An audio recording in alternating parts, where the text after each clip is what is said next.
गौतम बुद्ध की शिक्षाओं पर आधारित एक गूढ़ और प्रेरणादायक कहानी। आखिर मनुष्य की मौत क्यों होती है। अध्याय एक पिता का रोदन। सावन की रात थी। वर्षा लगातार गिर रही थी। श्रावस्ती के एक छोटे गांव में एक वृद्ध पिता अपने जवान बेटे की मृत देह के पास बैठा हुआ था। उसका नाम अंथपिंडिक था, जो कभी बुद्ध का महान उपासक माना जाता था, पर अब शोक में डूबा वह अपने जीवन के सबसे कठिन प्रश्न से जूझ रहा था। भगवान, मेरे बेटे की मृत्यु क्यों हुई? आखिर मनुष्य की मौत क्यों होती है? दूसरे दिन सुबह होते ही वह बुद्ध की शरण में पहुंचा। उसके आंखों में आंसू थे, पर भीतर एक तीव्र प्रश्न धधक रहा था। अध्याय 2, प्रश्न जो जीवन को झकझोर दे। गौतम बुद्ध जेतवन विहार में ध्यानावस्था में बैठे थे। अंथपिंडिक ने भूमि पर नतमस्तक होकर निवेदन किया, भगवान, आप कहते हैं कि सब कुछ कारण और परिणाम से होता है, तो मेरे बेटे की मौत का कारण क्या था, और क्या इस संसार में मृत्यु को टाला जा सकता है? बुद्ध ने धीरे से आंखें खोली। एक शांत स्वर में उन्होंने पूछा, अंथपिंडिक, क्या तुम कभी किसी ऐसे व्यक्ति से मिले हो जो कभी न मरा हो? अंथपिंडिक ने सिर झुका लिया, नहीं भगवान।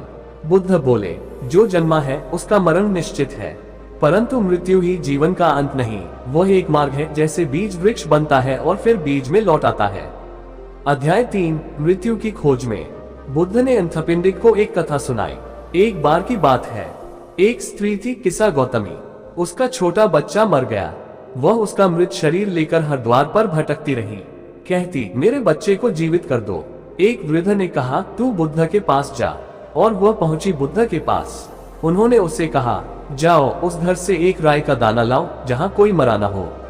वह निकली और हर घर गई। सबने कहा, हम राय देंगे, पर हमारे यहाँ कोई न कोई मरा है। तारांकन तारांकन। शाम तक किस्सा गौतमी समझ गई, मृत्यु सार्वभौमिक है। वह रोती नहीं रही, शांत हो गई और बुद्ध के पास लौट आए, और उसी क्षण वह सच्चे अर्थों में बुद्ध की शिष्या बन गई। अध्याय 4, शरीर का धर्म, आत्मा की यात्रा। बुद्ध बोले, अंथपिंडिक, मृत्यु शरीर की है, आत्मा की नहीं। ये शरीर 4 तत्वों से बना है, पृथ्वी, जल, अग्नि, वायु। जब इनका संतुलन बिगड़ता है तो शरीर बिखरता है, यही मृत्यु है। पर आत्मा? अंथपिंडिक ने पूछा। बुद्ध मुस्कुराए, आत्मा नहीं, चित्त की तरंग, वह कर्मों के अनुसार अगले जीवन को जन्म देती है। मृत्यु एक द्वार है, अंत नहीं। अध्याय 5, करुणा और मृत्यु। क्या मृत्यु दुख है? बुद्ध बोले, मृत्यु दुख नहीं, मोह दुख है। तुम अपने बेटे के शरीर से मोह में बंधे हो। जीवन एक क्षणिक लहर है, वह आता है, बहता है और लौट जाता है। बुद्ध ने उदाहरण दिया, सूरज उगता है, अस्त होता है, क्या तुम उसे रोकते हो? अंथपिंडिक मौन हो गया। पहली बार उसे एहसास हुआ, मैं मृत्यु से नहीं, अपने मोह से हार रहा था। अध्याय 6, मृत्यु का दर्शन। बुद्ध ने उसे ध्यान में बैठाया और कहा, आंखें बंद करो, अपने बेटे की छवि मत देखो, अपने सांस को देखो।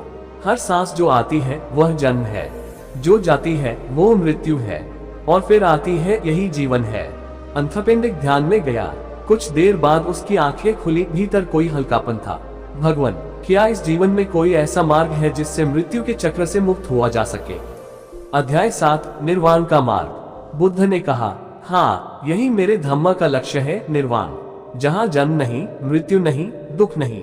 यह उसी को प्राप्त होता है जो मोह, लोभ, क्रोध से मुक्त हो जाए। जो देख ले कि सब कुछ अनित्य है, वही मृत्यु से ऊपर उठ जाता है।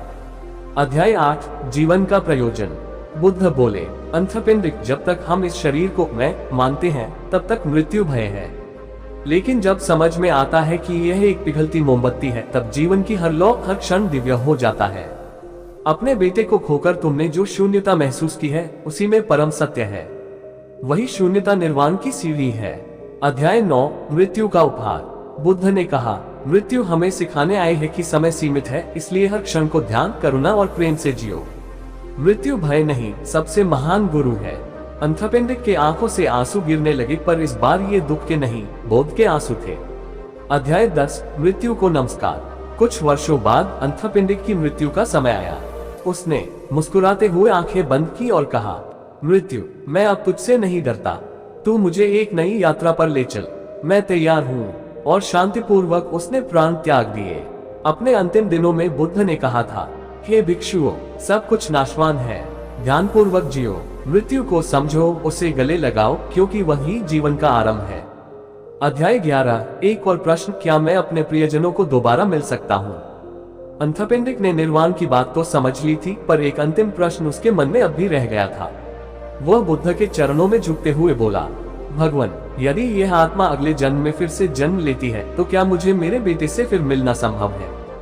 बुद्ध ने बहुत शांत स्वर में उत्तर दिया, यदि दोनों की गति समान है तो मिलना संभव है, लेकिन संसार में जन्म बिना विकल्प के नहीं होता। ये तुम्हारे और तुम्हारे पुत्र के कर्मों पर निर्भर करता है। जैसे दो पत्तियां जलधारा में बहती हैं, यदि धारा एक है, दिशा एक है, तब वे फिर मिल सकती हैं। पर यदि मार्ग अलग हो जाए तो फिर मिलना कठिन है। अध्याय 12, कर्म की अदृश्य लहरें। बुद्ध ने कहा, मनुष्य मृत्यु के बाद जिस लोक में जाता है वह उसके कर्मों पर आधारित होता है। सत्कर्म हमें उच्च गति की ओर ले जाते हैं जहां बुद्धत्व की दिशा है, और दूषित कर्म हमें नीचे के लोकों की ओर खींचते हैं जहां पीड़ा, मोह और अज्ञान है। अंथपेंडिक ने पूछा, तो क्या मृत्यु के बाद सब कुछ निश्चित होता है? बुद्ध बोले, मृत्यु के बाद कुछ भी स्थिर नहीं होता, गति तब भी होती है। कर्म की धारा तब भी बहती रहती है। मृत्यु कोई विराम नहीं बल्कि परिवर्तन है, जैसे जल से वाष्प बनना। अध्याय 13, मृत्यु और स्मृति। बुद्ध ने एक कथा सुनाई। एक साधु था भद्रपाल। मृत्यु के समय वह मुस्कुरा रहा था। शिष्य ने पूछा, गुरुदेव, आप मृत्यु के समय हंस क्यों रहे हैं? भद्रपाल ने कहा, मैं 3 जीवनों की स्मृति लेकर मर रहा हूँ। 3 बार मैंने इसी स्थान पर शरीर छोड़ा है और तीनों बार भयभीत था, पर इस बार ज्ञान के साथ विदा ले रहा हूँ। अब कोई डर नहीं। जिसके पास स्मृति होती है वह मृत्यु से भी ऊपर उठ जाता है। अध्याय 14, मृत्यु का अभ्यास। अंथपेंडिक ने पूछा, क्या मृत्यु की तैयारी इस जीवन में ही हो सकती है? बुद्ध ने उत्तर दिया, मृत्यु का अभ्यास ही ध्यान है। जो हर दिन अपनी सांसों को देखता है, जो हर दिन मोह को छोड़ता है, जो हर रात यह सोचकर सोता है कि शायद यह मेरी अंतिम नींद हो, वह मृत्यु को मित्र बना लेता है। जो मृत्यु को मित्र बना लेता है वह मृत्यु से नहीं डरता, बल्कि वह मृत्यु के पार चला जाता है। अध्याय 15, शमशान ध्यान। मृत्यु को आंखों में देखना। बुद्ध ने कहा, मैं अपने भिक्षुओं को शमशान में ध्यान करने भेजता हूँ ताकि वे देखें, जाने, समझे कि यह शरीर एक दिन मिट्टी में मिल जाना है। उससे मोह कैसा? शमशान में बैठकर जो ये देख लेता है कि मैं कुछ भी नहीं हूँ, वही अमर हो जाता है। मृत्यु उसे छू नहीं सकती। अध्याय 16, मृत्यु और प्रेम। अंथपेंडिक ने एक बार फिर पूछा, भगवान, क्या प्रेम करने वालों की आत्माएं भी मृत्यु के बाद जुड़ी रहती हैं? बुद्ध बोले, यदि प्रेम में स्वार्थ हो तो वह मर जाता है, लेकिन यदि प्रेम दया बन जाए, करुणा बन जाए, तब वह अमर हो जाता है। तब वह अगली यात्रा में भी साथ चलता है। जो प्रेम मृत्यु को पार कर जाए वही सच्चा प्रेम है। अध्याय 17, मृत्यु से अमरता की ओर। बुद्ध ने कहा, जो ये जान लेता है कि मैं शरीर नहीं हूँ, मैं नाम नहीं हूँ, मैं स्मृति नहीं हूँ, वही जान लेता है कि मैं मर नहीं सकता। ये जानना ही निर्वाण है। अमरता वही है जहाँ मैं नहीं रहता, केवल शुद्ध बोध रहता है। अध्याय 18, मृत्यु के बाद की चेतना। अंथपेंडिक ने अंतिम प्रश्न किया, जब मृत्यु हो जाती है तब कुछ क्षणों के लिए क्या चेतना रहती है? बुद्ध ने उत्तर दिया, हाँ, मृत्यु के क्षण में चित्त की अंतिम तरंग उठती है। वह बहुत सूक्ष्म होती है और वही तय करती है कि आत्मा कहाँ जाएगी। उसी क्षण ध्यान की महान भूमिका होती है। इसलिए मृत्यु से पहले स्मरण जरूरी है, बुद्ध, धम्म, संघ का स्मरण। अध्याय 19, अनाथपिंडिक की मुक्ति। वर्षों बाद जब अंथपिंडिक की अंतिम सांस आई तो उसने अपने कमरे में बुद्ध की मूर्ति के सामने ध्यान किया। उसने अपने बेटे को याद नहीं किया, न ही दुख को। उसने केवल एक वाक्य कहा, जो मरता है वह नया जन्म लेता है, लेकिन जो सब मोह से मर जाए वह जन्म से मुक्त हो जाता है। उसकी आंखें बंद हुई और वह परम शांति में विलीन हो गया। अध्याय 20, मृत्यु के पार की शिक्षा। बुद्ध ने एक दिन अपने भिक्षुओं को एकत्र किया और कहा, जिसने मृत्यु को समझ लिया उसने जीवन को समझ लिया।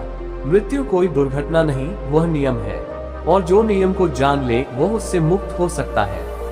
अतः ये भिक्षुओं, ध्यान से जियो, मोह से मुक्त हो, मृत्यु से ना डरो बल्कि उसके पार जाने का मार्ग खोजो। यही बुद्धत्व है।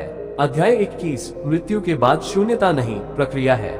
बुद्ध ने अपने शिष्यों से कहा, जब शरीर मिटता है तो सब कुछ समाप्त नहीं होता। मृत्यु के बाद भी चेतना की एक सूक्ष्म प्रक्रिया चलती है, जिसे गति कहते हैं। ये गति तुम्हारे चित्त और कर्मों की दिशा तय करती है। ये वही क्षण होता है जहाँ ध्यान और विवेक सबसे अधिक सहायक होते हैं। योजक चिन्ह, योजक चिन्ह, योजक चिन्ह। अध्याय 22 चित्त का अंतिम क्षण। भिक्षु आनंद ने पूछा, भगवान, क्या मृत्यु के समय मनुष्य को पिछले जन्म याद आते हैं? बुद्ध बोले, यदि चित्त शांत हो, मोह रहित हो, तो पिछले जन्मों की झलक मिल सकती है। और यदि चित्त विक्षिप्त हो, डर और मोह में डूबा हो, तो वह अंधेरे में चला जाता है। इसलिए मृत्यु का क्षण साधारण नहीं, वह संक्रमण का द्वार है। योजक चिन्ह, योजक चिन्ह, योजक चिन्ह। अध्याय 23 पुनर्जन्म का रहस्य। एक भिक्षु ने पूछा, क्या पुनर्जन्म एक सजा है या अवसर? बुद्ध मुस्कुराए, यह न सजा है न वरदान, ये परिणाम है। जो जैसा बोता है वैसा पाता है।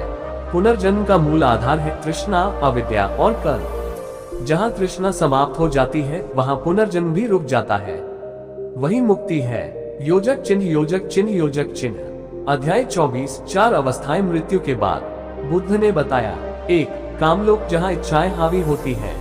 2 रूपलोक, जहाँ ध्यान की शक्ति है पर अभी भी शरीर का बोध है।